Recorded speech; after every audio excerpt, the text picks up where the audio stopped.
If in 1959, up in O'Neill, Nebraska, you turned your radio to 1350 KBRX, you would have heard a little country music, the news read by Gil Posie, and a fellow everyone knew as Keep Your Promise Willie Thomas hosting a show called Party Line, where people bought and sold almost anything that was legal. Check out the recipe archives where you can find a lot has changed in 50 years, a lot except KBRX. Today you can still hear a little country music, Gil Posie reading the news, and Party Line. It's now hosted by Gil's son Scott. Good morning and welcome to the Party Line Show. For the next hour, we've had everything from prostheses sold on there to it doesn't matter what it is. Fence post, just a little bit of everything on there. And here reporting the news, Gil Posie. Thank you very much, Tom. After 6 months at the Pathfinders School of Radio in Kansas City and just a couple years on the air, Gil was working at KNIM in Missouri when the owners made him an offer to take over another of their stations, a money loser in O'Neill, KBRX. They knew that they could trust me, but they knew I didn't have much money, so they made me the deal if I would come up here in 1959 and run the station, they would sell it to me for nothing down if I paid the bills. Well, they owed a lot of bills, but we wrote to all the creditors and told them we might only be able to pay them $1 a month, but we would pay them off, and that's what happened. And we paid them off, and they sold the station to me for nothing down. So I was very grateful for that opportunity. With the ownership opportunity, Gil had a plan to make this small-town radio station succeed. I told my employees, I said, I don't care who calls, what they want to know. Even if we have to spend a long-distance phone call to find out the information, we're going to do it. It was always my philosophy in radio that I thought that the people should think they own the radio station, and we just worked for them. He found that very important, to be a part of the community and to participate and do the things that any small station operator would want to do. And so those were the things I think he taught me. Gil brought Larry Rice with him to O'Neill. They worked together there for about a decade and remain broadcasting partners today. You know, in small town rural Nebraska, we don't have very many doors to knock on. And you really need to go back again and again and again. So you work with these people as well as you can in their best interest, and then it'll be your best interest as a broadcaster. He's a good business operator. He's a good bottom line watcher. He taught me those kinds of things, plus the fact of just making sure you do the job you're supposed to do. Gil's influence extends beyond rural Nebraska. With around 60 stations, Three Eagles Communications is prominent on the Midwest radio landscape. Its CEO owes his start in the industry to Gil Posie. He got me into radio in 1961.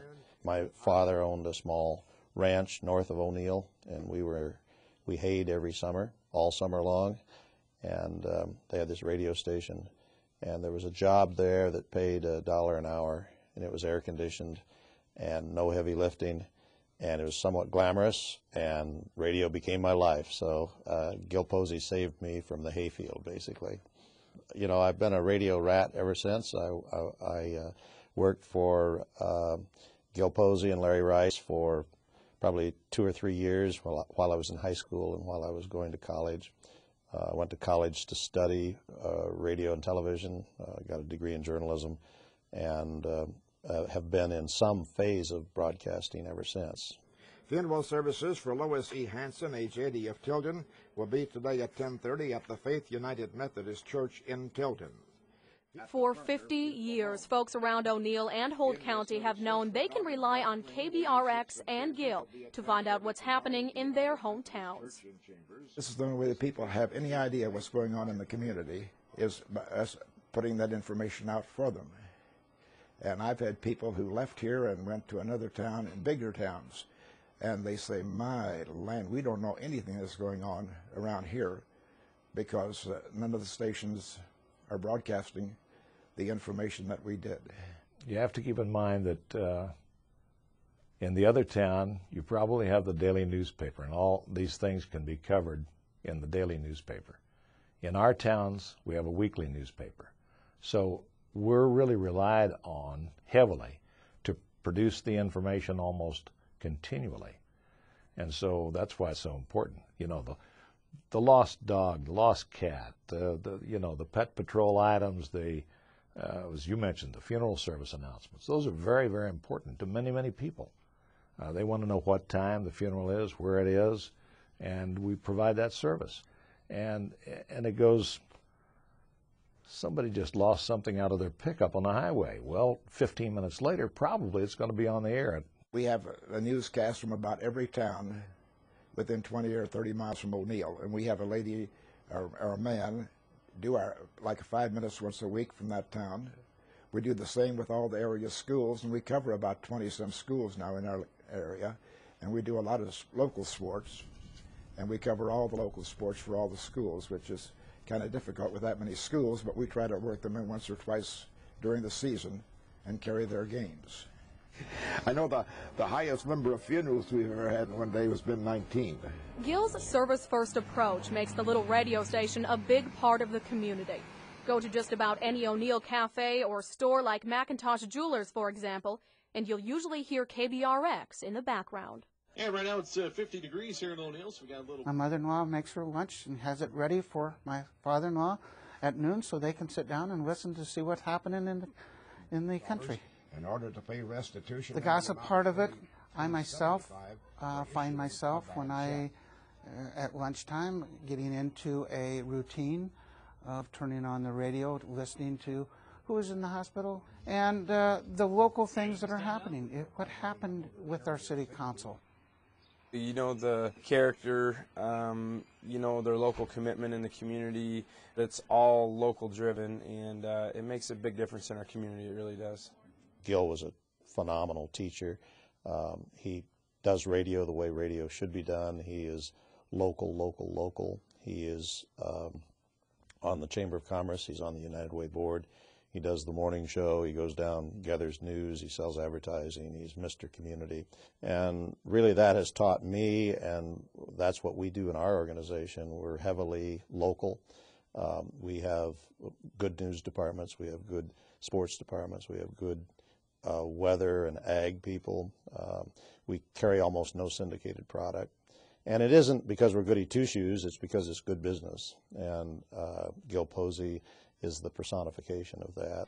And George A. Bardis of Emmett, Nebraska, 100 for misuse of a farm plate. Some may call it gossip, but the new news here is more a record of daily life, the good and the bad. Almost since the first day on the air, Gil has recited every single item that appears on the records of the Holt County Court docket. Holt County Attorney Tom Herzog reported proceedings in the district court on Monday. Dustin Clegg. When my father started doing the news, that was something that he saw people like to read in the newspaper, so he thought, if they're going to read it in the newspaper, they can just as well hear it on the radio. And even if I get caught, we put it on, or any of my staff gets caught, we put it on, and they have. So we're fair and square, we think, in the news division. You have reported your own speeding tickets? Absolutely. Oh, yes, I sure have.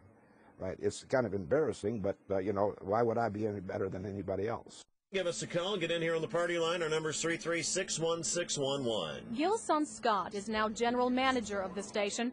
He's come to appreciate his father's mission because it turns out to be very good business.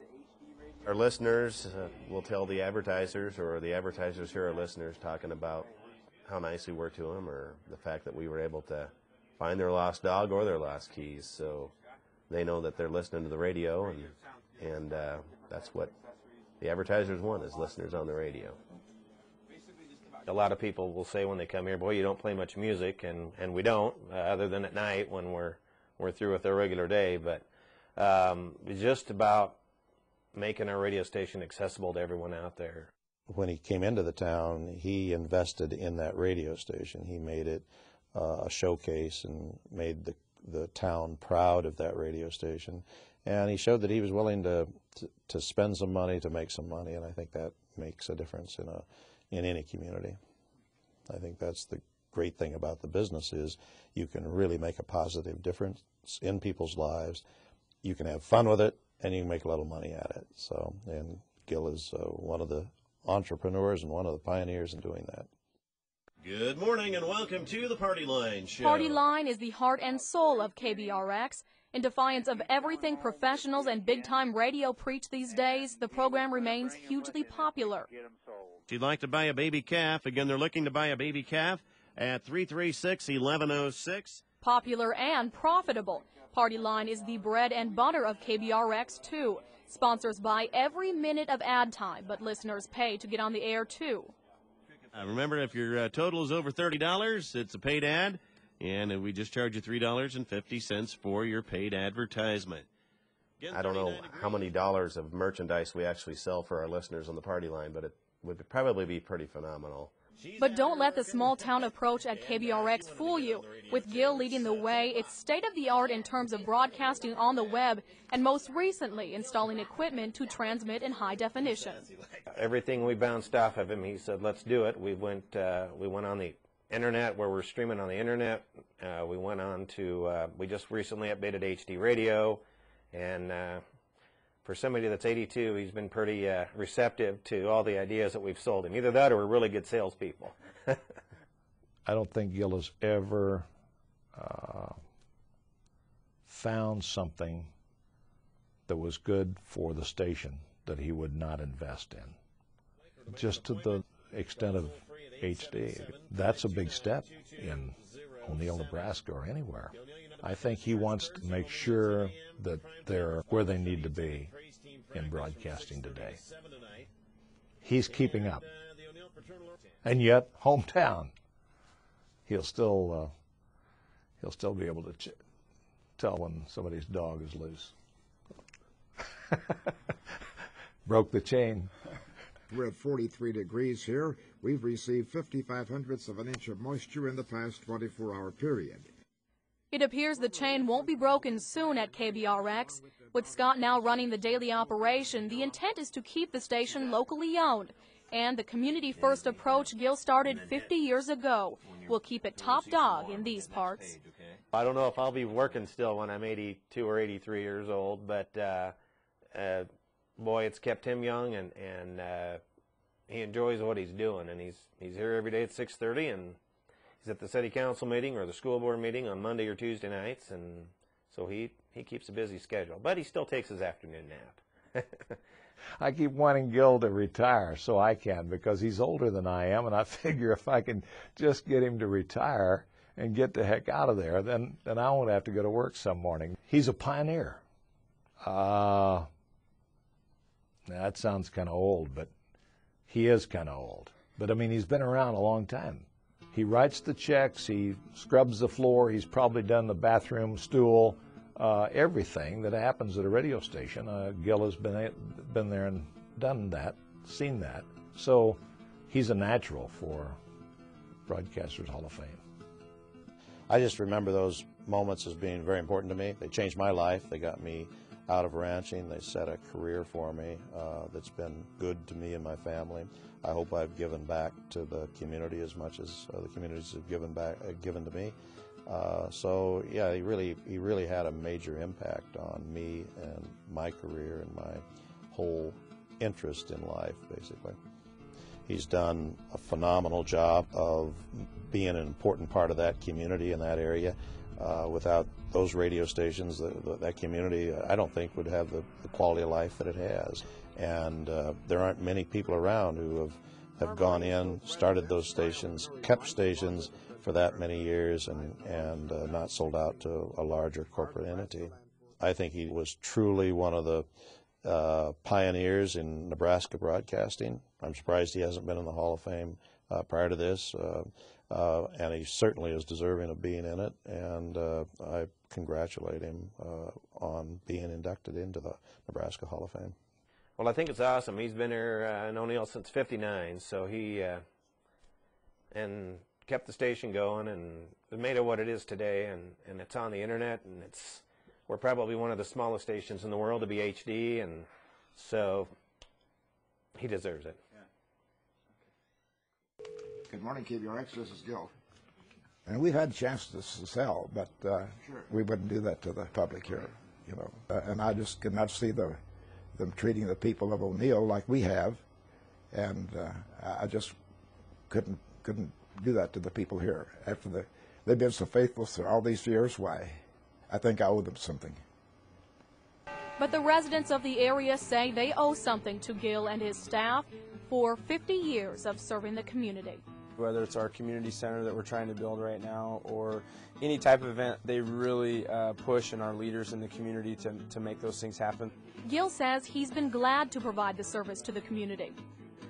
There would be nothing worse to me than going to work every day at a job that you didn't like, although you were making good money. That doesn't buy you happiness. You know, I could not be happy with a lot of money and not unhappy with my work. If I didn't like my work, I'd leave tomorrow. Well, my plans are that I'll retire in the cemetery. For 50 years of serving the greater O'Neill area, Gil Posie is the 2008 Nebraska Broadcasters Association Hall of Fame inductee. I'm very proud of it. It's quite an honor, and I do appreciate it very much. You bet, I really do. It's an honor, and hope I'll live up to their standards.